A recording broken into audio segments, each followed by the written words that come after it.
이 시간 은혜 받으실 하나님의 말씀의 제목은 오직 여호와를 앙망하는 자. 성경 말씀은 이사야서 40장 27절로 31절입니다. 야곱아 내가 어찌하여 말하며 이스라엘아 내가 어찌하여 이르기를 내 사정은 여호와께 숨겨졌으며 원통한 것은 내 하나님에게서 수리하심을 받지 못한다 하느냐. 너는 알지 못하였느냐 듣지 못하였느냐. 영원하신 하나님 여호와 땅끝까지 창조하신 자는 피곤치 아니하시고 곤비치 아니하시고 명철에 한이 없으시며 피곤한 자에게는 능력을 주시며 무능한 자에게는 힘을 더하시나니 소년이라도 피곤하며 곤비하며 장정이라도 넘어지며 자빠지되 오직 여호와를 앙망하는 자는 새 힘을 얻으리니 독수리에 날개치며 올라감 같을 것이요 다른 박자라 해도 곤비치 아니하겠고 걸어가도 피곤치 아니하리로다. 아멘. 네.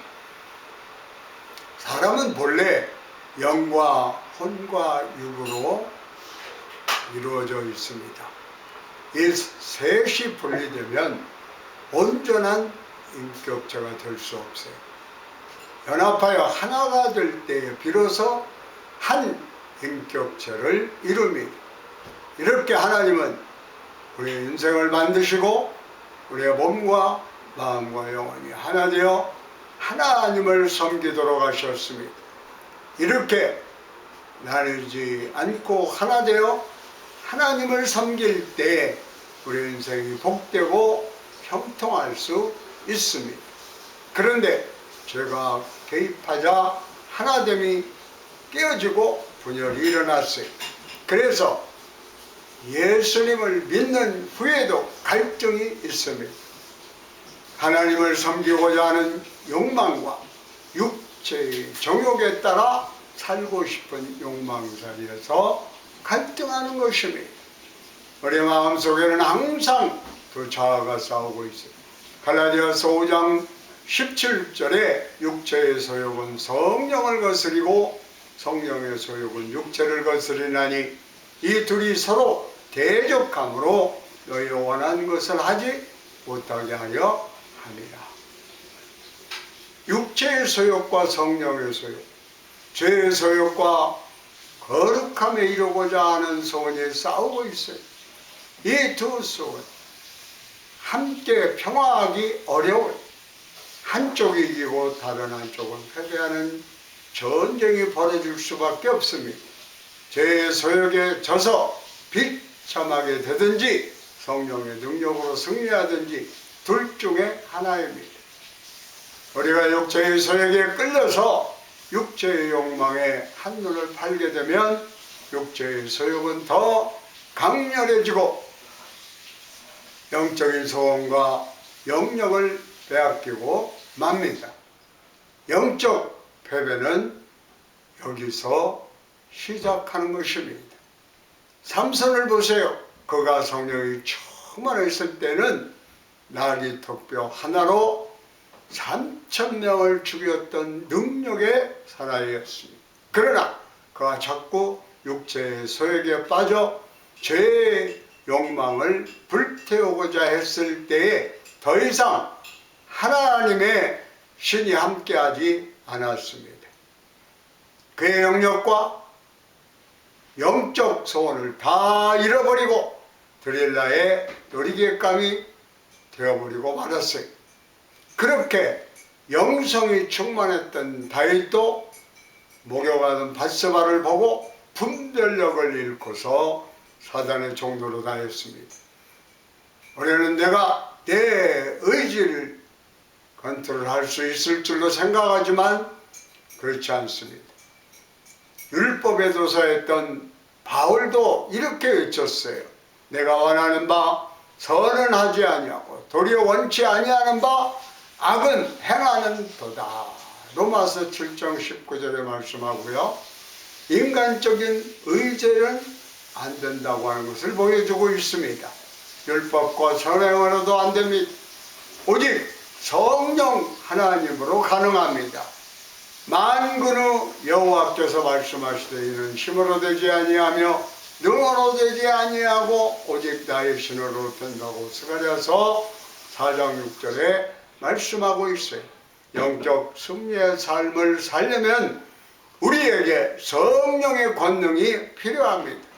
그래서 에베소서 5장 18절에 성령의 충만을 받으라라고 명령하고 있습니다.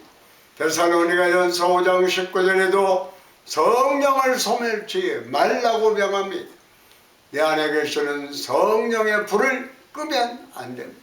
자꾸만 허탄한 생각하고 은밀히 죄악을 즐기는 이중생활하면 성령의 불이 꺼집니다. 반면에 성령의 능력이 내 안에서 활활 타올라서 성령의 권능으로 충만하게 되면 우리는 영적 승리의 생활을 할 수가 있습니다. 오늘 본문의 역사적 배경을 보면은 지금 이스라엘의 형편이 이 길 가운데 되어 있습니다. 이스라엘이 어떤 나라입니까? 하나님께서 택하신 하나님의 백성입니다. 열방 앞에 세우신 제사장의 나라입니다. 거룩한 나라입니다. 하나님께서는 그들과 함께 하시겠다고 약속하셨고 그 약속대로 범사에 형통하도록 도우십니다. 전쟁에서도 승리하게 하십니다. 모든 역병과 질병에서 보호하십니다. 그런데 저들이 하나님과의 언약을 배반하고 떠났을 때 하나님은 선지자들을 부지런히 보내시며 경고하셨어요. 그래도 완고하게 하나님을 거부하며 자신의 길을 고집할 때 때로는 재앙을 통해 훈계하셨습니다. 결국 이방나라 바벨론에게 나라를 빼앗기는 비참한 실세가 되고 말았습니다. 주권을 상실한 백성으로서 온갖 멸시와 고초를 겪게 되었어요. 이로써 깊은 절망과 낙심에 빠졌습니다. 보는 생활로 인해서 모든 소망과 기대감이 끊기고 이제 절망감이 엄습해 옵니다. 처음에는 두 손을 들고 기도하던 사람들도 차츰 낙심에 빠져 더 이상 기도하지 않습니다. 대부분 사람들은 여호와 신앙에 대해 아주 냉소적인 태도를 취합니다. 오늘 본문 27절에 보면 야곱아 내가 어찌하여 말하며 이스라엘아 내가 어찌하여 이르기를 내 사정은 여호와께 숨겨졌으며 원통한 것은 내 하나님에게서 수리하심을 받지 못한다 하느냐. 왜 하나님은 내 사정을 돌아보지 않으신가? 왜 하나님은 나의 정당한 권리를 지켜주지 않으신가 하면서 하나님에 대한 원망과 불평이 가득했습니다. 이 땅에 지금까지 많은 신자들이 있었습니다. 그 가운데 어떤 이들은 용기 있게 믿음의 싸움을 싸우면서 천국문을 향해 걸어갔습니다. 또 어떤 이들은 불같은 시험에 믿음이 파산하여 낙심하고 배반하는 길로 나갔습니다. 오늘 우리도 영성이 취약할 때 여러 가지 문제를 일으키고 영적 전투에서 패배합니다. 외부로 오는 시련과 내부로부터 오는 시련을 이기지 못하고 쉽게 무너집니다.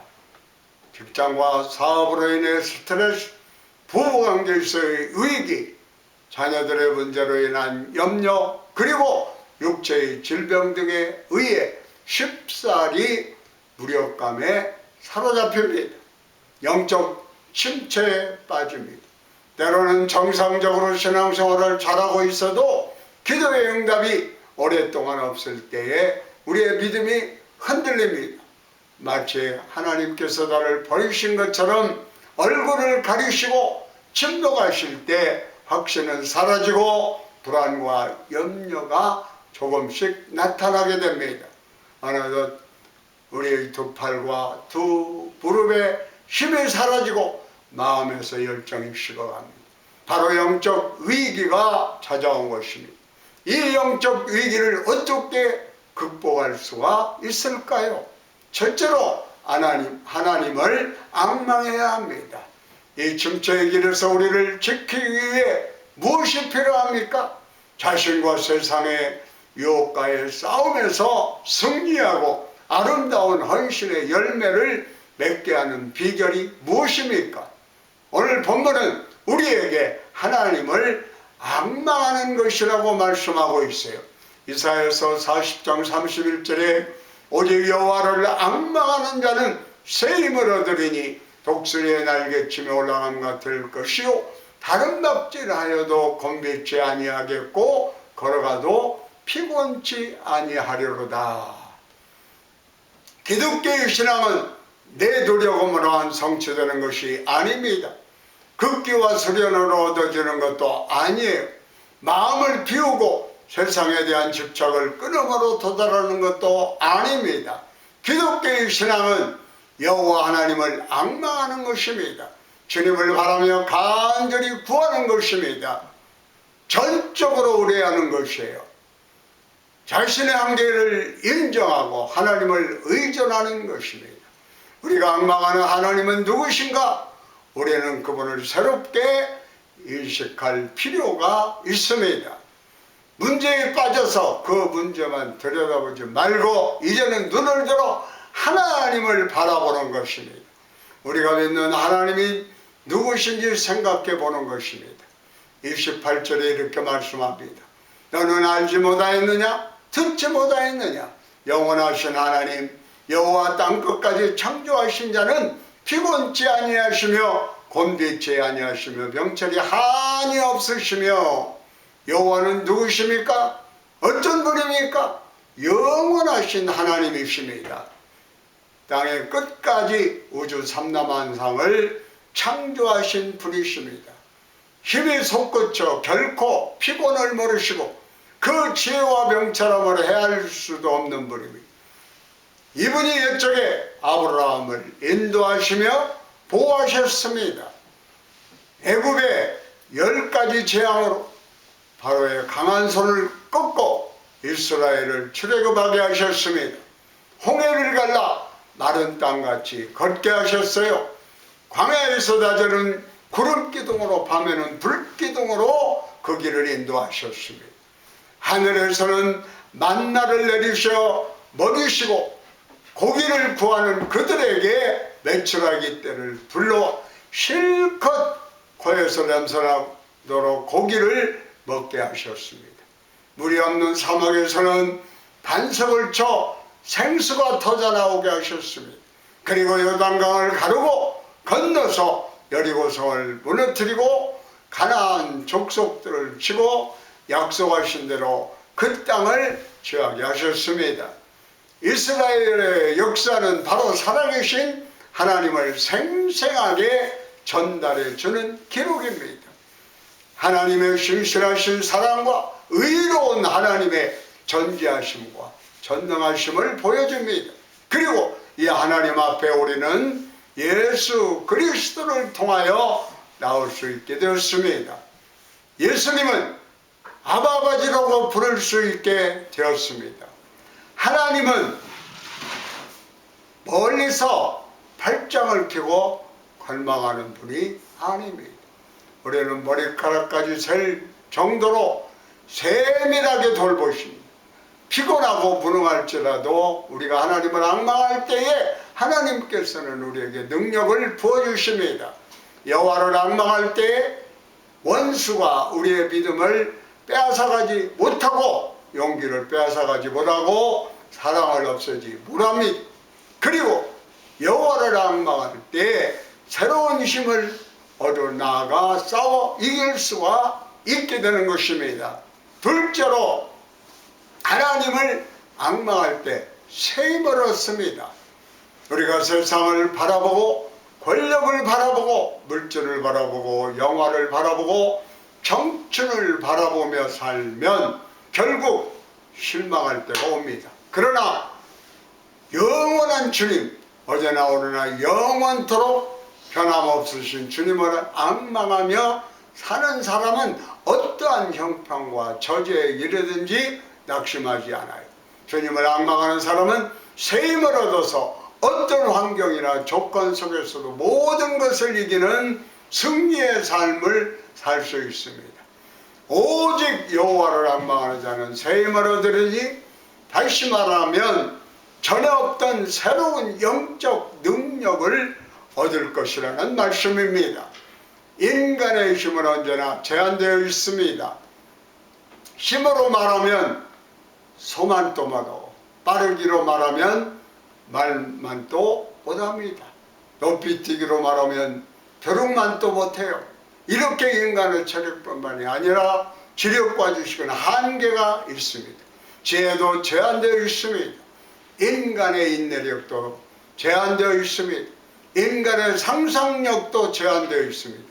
권세도 제한되어 있어요. 그러나 하나님을 앙망하는 삶은 위로부터 보여주는 능력을 얻습니다. 첫째로 먼저 세임을 얻어요.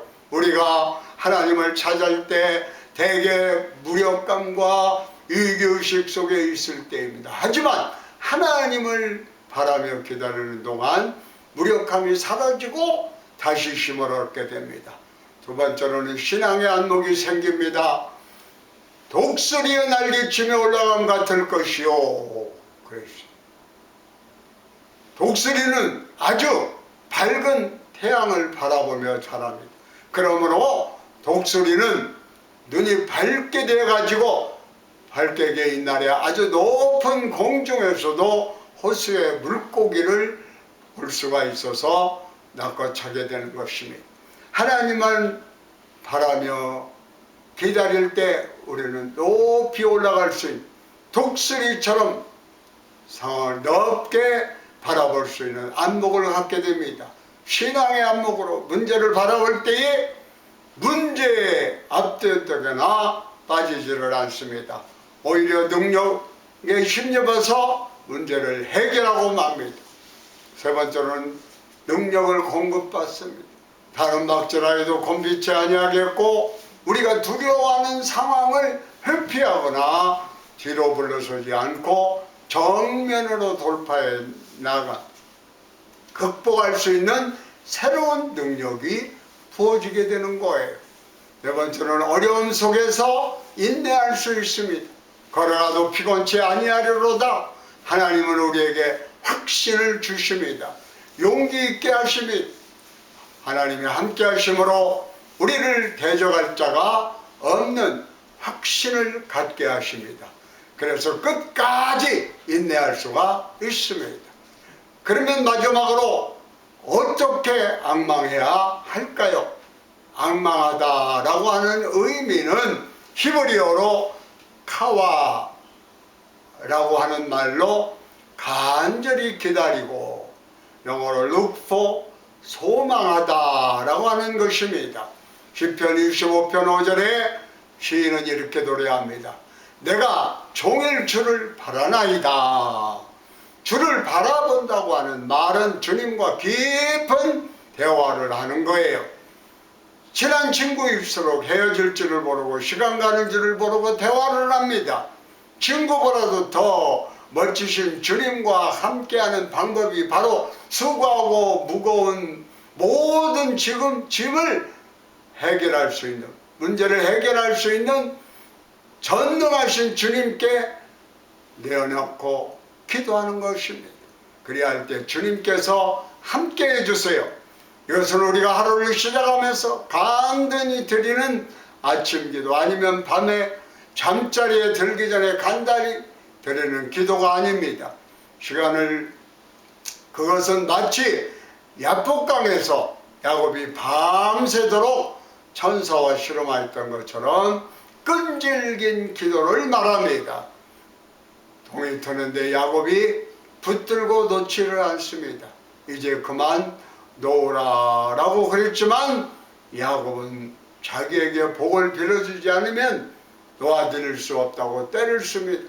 그러자 야곱에게 묻습니다. 내 이름이 무엇이냐? 네, 제 이름은 야곱입니다.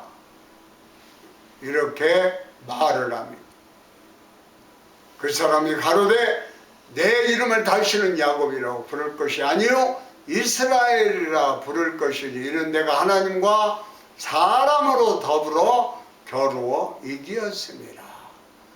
야곱이 얻은 이스라엘의 이름은 하나님과 사람으로 더불어 겨루어 이겼다고 하는 아주 심장한 의미를 가지고 있습니다.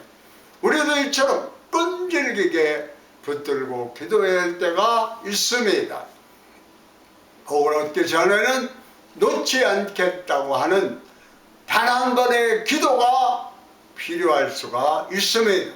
하나님께서 손을 내어밀기까지 결코 중단하면 안 됩니다. 중단하지 말고 끈질기게 인내로 기도할 필요가 있습니다.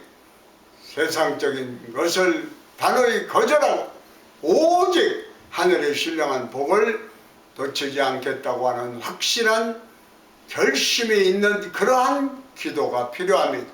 보통 사람들은 시험을 만나면 뒤로 물러나거나 회피하려고 합니다. 그러나 믿음의 사람은 오히려 하나님께 나와 오직 하나님만을 바라고 붙드는 것입니다. 오직 하나님만이 내 영혼을 만족시켜 주실 수 있고 하나님만이 내 소원의 전부가 되신다고 고백하게 됩니다. 더 이상 세상적인 것에 연연하지 않습니다. 앞일에 대해 염려하거나 두려워하지 않아요. 오직 하나님만을 전심으로 구하는 것입니다. 시편 기자도 커다란 어려움에 봉착하였을 때 다음과 같이 구원을 호소했습니다. 내가 여호와를 기다리고 기다렸더니 귀를 기울이사 나의 부르짖음을 들으셨도다라고 시편 40편 1절에 말씀하고 있습니다. 이렇게 하나님 앞에 기도하고 하나님께 귀를 기울일 때에 하나님께서 친히 길을 열어주시는 것입니다. 나를 기가 막힌 공경에서 건져주시고 견고한 터 위에 세우십니다. 나를 기가 막힌 웅덩이와 수렁에서 끌어올리시고 내 발을 반석 위에 드사 내 걸음을 견고케 하셨더라고 시편 40편 2절에서 말씀하고 있어요. 이런 놀라운 은혜를 체험한 그러한 삶을 살아갈 때에 저절로 하나님에 대한 찬양이 울려 나오게 됩니다. 사람들에게 하나님의 살아계심을 증거하게 됩니다. 지금 인생길에서 피곤하고 곤비한 분이 계십니까? 그저 주저앉고 싶다, 포기하고 싶다 하는 분은 안 계십니까? 몸은 아프고 쉽사리 낫지 않습니다. 수입은 없는데 돈이 들어갈 때는 계속 생깁니다. 사람들과 만나는 것도 피곤합니다. 세상 소식은 정말 짜증나게 합니다. 신앙생활도 별로 신통하지 않고 오히려 후퇴중, 매사 귀찮고 힘이 없습니다. 오늘 말씀은 바로 이런 분들에게 말씀하고 있어요. 여호와를 앙망하면 새 힘을 주시겠다고 분명히 약속하십니다. 저 높고 광대한 우주를 조성하시고 또한 역사하시는 전능한 하나님이 약속하십니다. 하나님을 앙망하는 자에게 독수리처럼 날을 수 있고 어린 소녀처럼 달릴 수도 있고 저만 인생길을 꾸준히 걸어갈 수 있는 새 힘을 주시겠다고 하는 약속입니다. 이 약속의 말씀을 믿고 하나님 앞에 나아가십시다. 하나님께 내 모든 문제를 내어 맡기면 문제보다 하나 크신 하나님께서 문제를 해결해 주십니다. 염려, 근심, 걱정, 우스사리가 떠나게 되는 것입니다. 전심으로 하나님의 능력에 힘입으시기를 바랍니다. 더욱더 하나님을 앙망할 때에 하나님께서 새 힘을 불어주시고 새로운 열정과 사랑 그리고 능력에 힘입어서 모든 문제를 이기고 승리하시기를 축원합니다. 오늘 말씀을 깊이 생각하시면서 여러분들이 잘 아시는 주를 앙모하는 자 찬양 3절을 같이 하시겠습니다. 주를 앙모하는 자 달려가 달려가 비관치 않네. 전성문을 향하여 면류관을 얻도록 달려가 달려가 비곤치 않네. 앙모하는 자 앙모하는 자 앙모하는 자 널